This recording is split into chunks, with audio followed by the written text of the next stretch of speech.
de l'armée de l'air parce que ma fonction, c'est de piloter les avions. C'est ça que je fais. Donc, je suis pilote dans l'armée de l'air et j'ai repris. C'est vraiment par hasard que je fais tout ce que je suis en train de faire dans le domaine de la réforme du secteur de sécurité. Donc, je vais exceptionnellement essayer de partager le peu que je connais sur le sujet, mais demander gentiment à nos camarades de la presse de juste m'aider à ne pas avoir des difficultés avec ma hiérarchie. Voilà, donc c'est le colonel Diop, petit chercheur, qui va partager le peu qu'il connaît sur ces questions de résilience, de gestion de défis et de la sécurité humaine. Je voudrais, avant de parler de sécurité humaine et de gestion de défis, quand même faire une précision que je considère comme étant de taille. C'est d'attirer votre attention sur le fait que la sécurité physique de nos sociétés reste une préoccupation majeure. Les guerres, les invasions par d'autres pays ont été toujours imprévisibles. C'est au moment où on s'y attendait le moins qu'elles sont arrivées.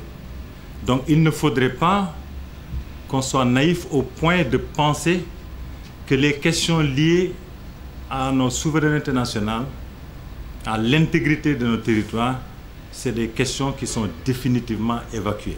Elles sont encore d'actualité. Mais si vous interrogez l'histoire de l'Afrique subsaharienne, vous allez vous rendre compte qu'en tout cas, au niveau de cette région du monde, les conflits interétatiques ne sont pas très nombreux et que nos préoccupations étaient plus à l'interne.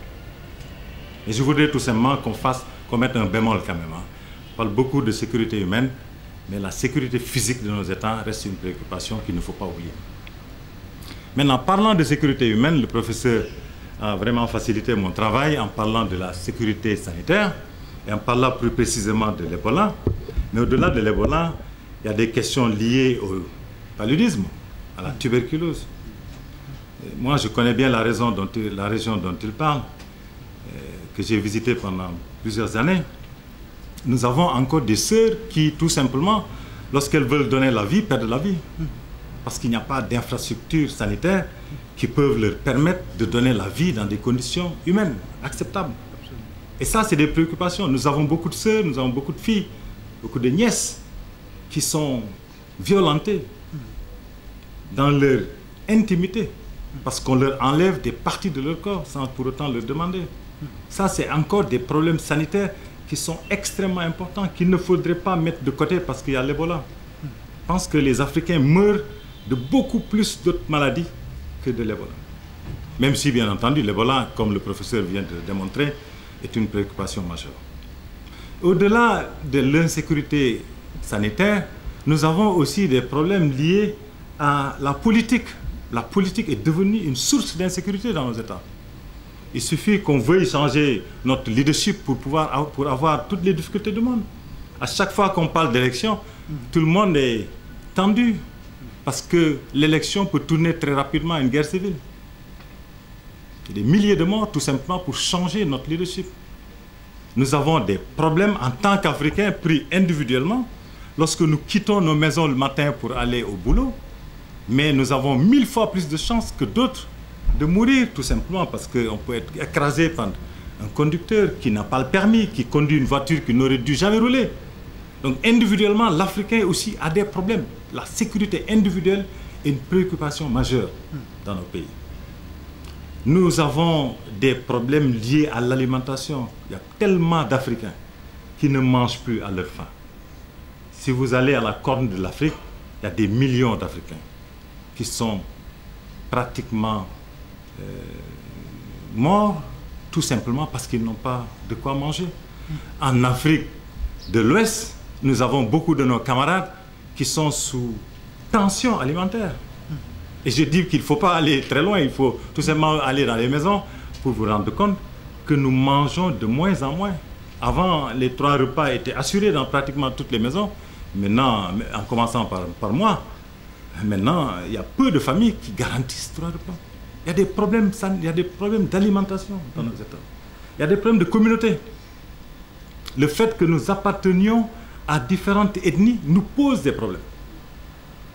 Dans beaucoup de pays, en Guinée, après les élections, il y a eu tellement de problèmes entre les différentes ethnies qui se regardent en chien de faïence, tout simplement parce qu'elles pensent que les élections, c'est basé sur l'ethnicité, alors que ce n'est pas le cas. Et la liste peut être exhaustive. Ces problèmes de sécurité, comme je le dis souvent dans mes interventions, sont des problèmes d'ordre social. L'insécurité dans nos États a un visage de plus en plus social. Dans un contexte qui est de plus en plus volatile, très complexe à cerner, très ambigu. Et ce contexte-là, il fait que nos sociétés doivent créer des synergies. Parce que la sécurité ne peut plus de nos jours être gérée par ce qu'on a considéré jusque-là comme étant les techniciens de la sécurité, c'est-à-dire les gens qui sont en uniforme. Parce que le paradigme sécuritaire a évolué. La typologie de l'insécurité a évolué.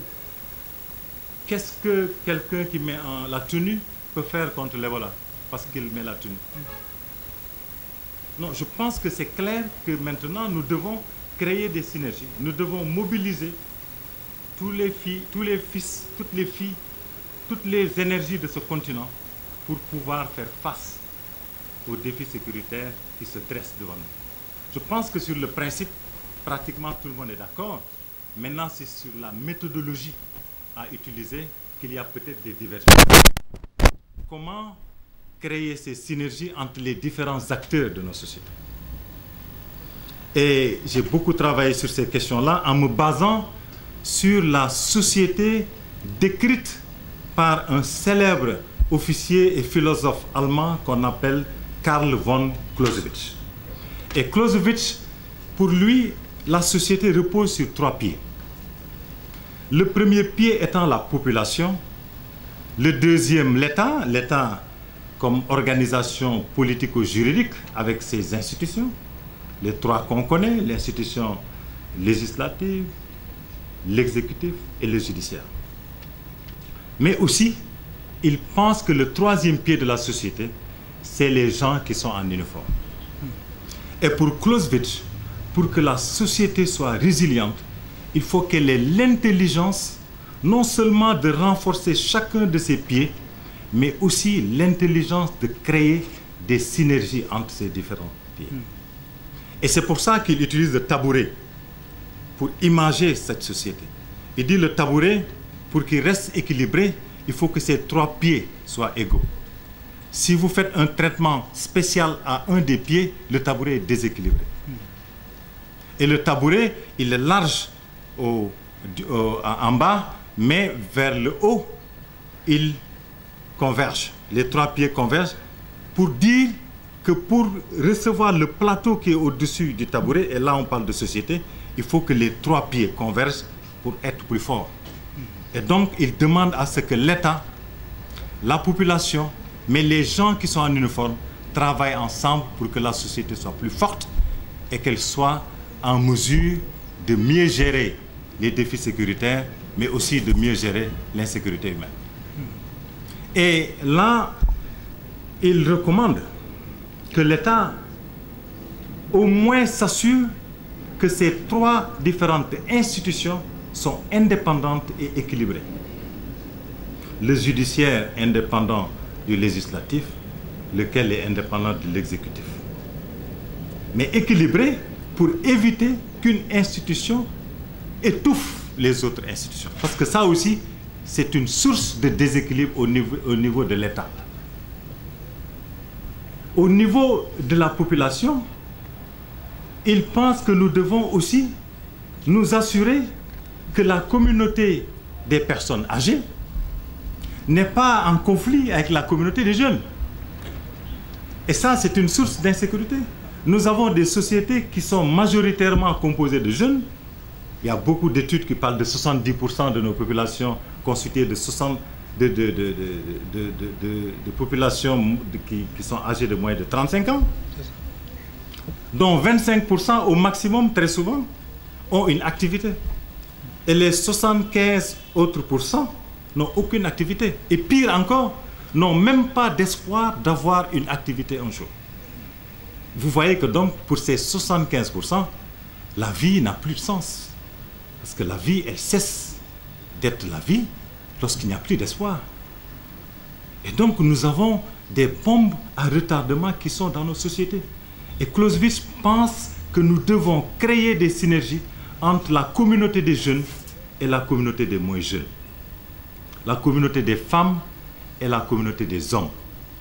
Parce qu'on ne peut pas avoir des sociétés en harmonie lorsque 53% des populations de cette société-là sont tout simplement mises à la touche. Ne sont ni consultées et se voient tous les jours discriminées. Et que la communauté des hommes, je ne sais pour quelle raison, a cette tendance à décider toujours à la place de la communauté des femmes. Ils pensent que ces problématiques doivent être mieux prises en compte pour que les populations soient beaucoup plus fortes.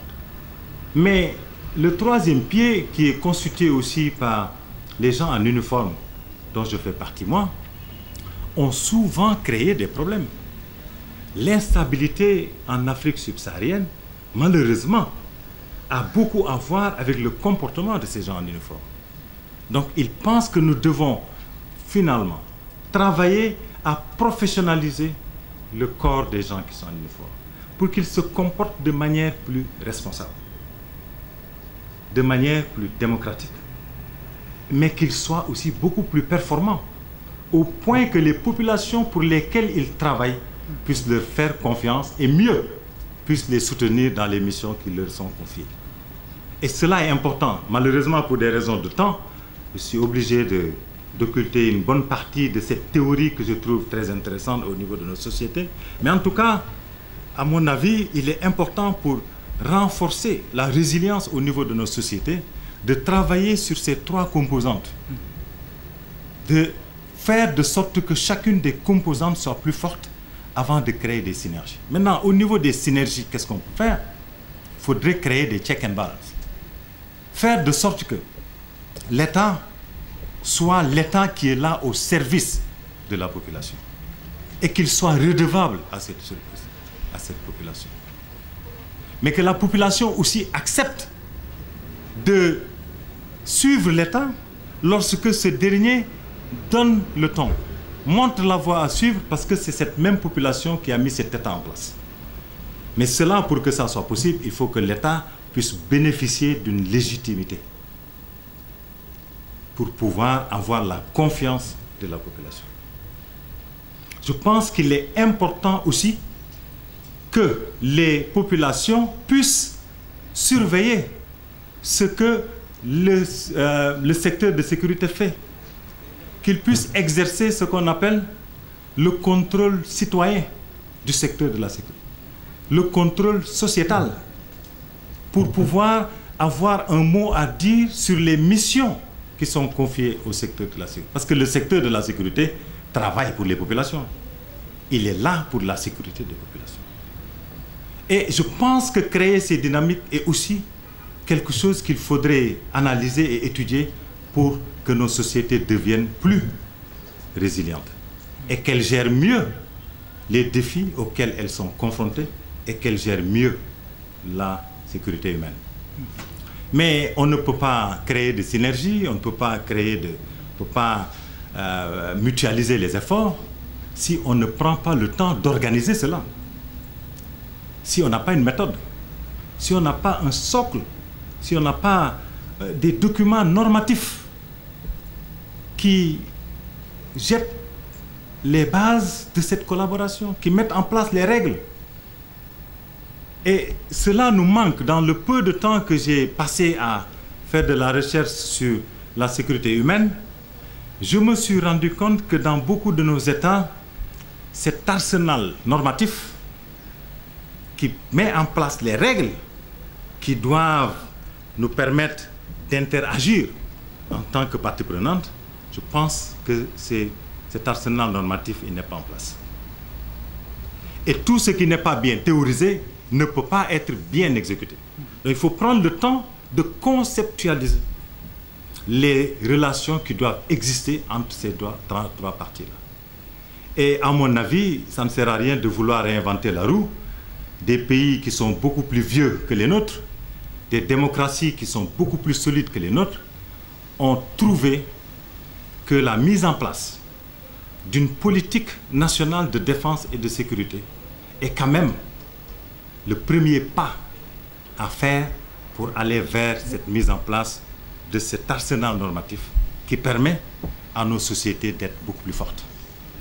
Et cette politique qui vient de politiquer la science des affaires de la cité, la politique nationale de défense et de sécurité doit au moins permettre à nos sociétés de se mettre d'accord sur ce qu'elles considèrent comme étant leurs préoccupations sécuritaires majeures.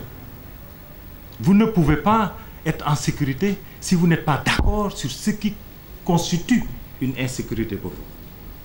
On ne peut pas régler un problème qu'on n'a pas identifié. Et donc, la formulation de la politique nationale de défense et de sécurité, elle nous permet, dans sa première partie, d'identifier toutes les menaces et de les classifier. C'est la santé qui nous pose le plus de problèmes. Donc la santé est notre priorité numéro 1 dans notre politique nationale de défense et de sécurité.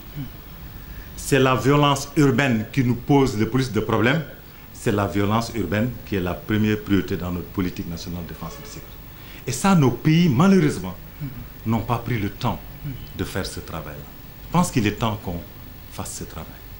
Prioriser les menaces. Donc, identifier. J'ai un ami qui dit qu'il faut problématiser. Il faut identifier le problème.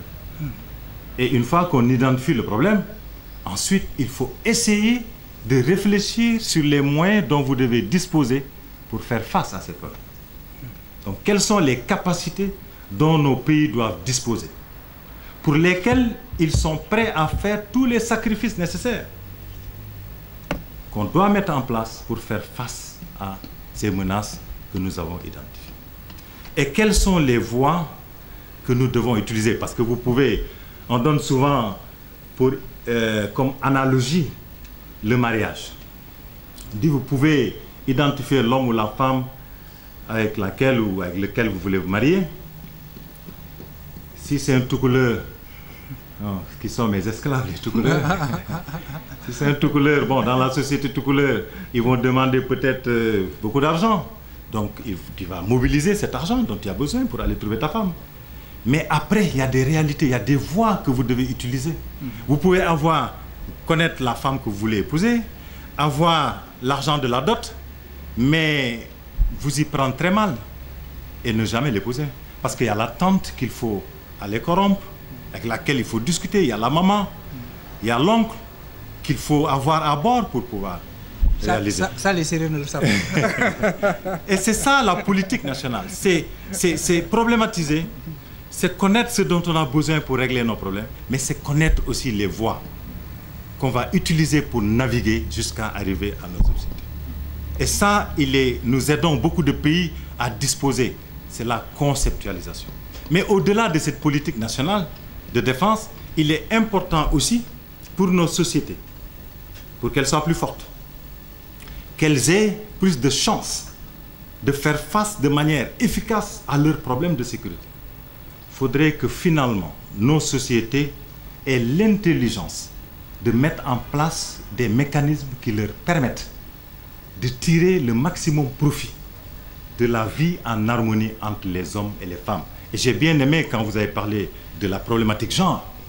Parce que si vous ne vous occupez pas de la problématique genre, votre société ne peut pas avancer. Elle ne peut pas être assez forte.